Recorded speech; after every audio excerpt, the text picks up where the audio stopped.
Hi there, Mike Tofsrud, Legend Sales Agronomist.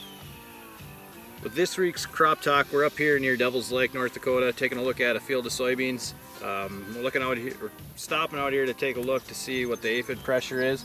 A couple things that I really like to look for is when I go to look at a field of soybeans and see what the aphid pressure is looking for areas where they would be most prone to be wind deposited by. Such as behind me here, you see the trees, easterly winds that we've been having, prime conditions for bringing aphids into the country. One thing to look for when you're looking at them on the plant, most prominently I find them on the upper newest leaves, usually on those new leaves that have more of the softer texture to them. That's where I usually find them first. Another telltale sign is if you're seeing lady beetles in the field, or ladybugs, some people will call them. That's another direct predator of the soybean aphid, so that's another kind of a clue or telltale sign that there's probably aphids present in the field.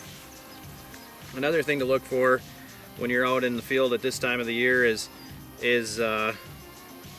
bacterial diseases, such as we're seeing a lot of bacterial blight in the soybeans this year with as much rain as we've been getting.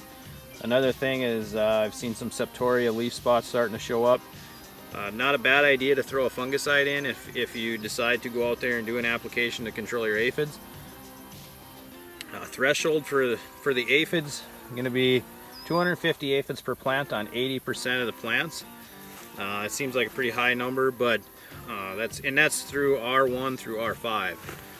So once you get past R5, you're kind of over the hump per se as far as making an economical application. But the best thing is the thing to remember is get out there, look at your fields, keep an eye on them, especially those that are down in areas near creek beds or rivers. That's a prime area for buckthorn overwintering plant that the soybean aphids overwinter on. So good thing to start there. Like I said, mentioned, along shelter belts, low areas of the field, places where the wind will drop those aphids in. This is Mike Tofsrud with this week's Crop Talk. Thank you.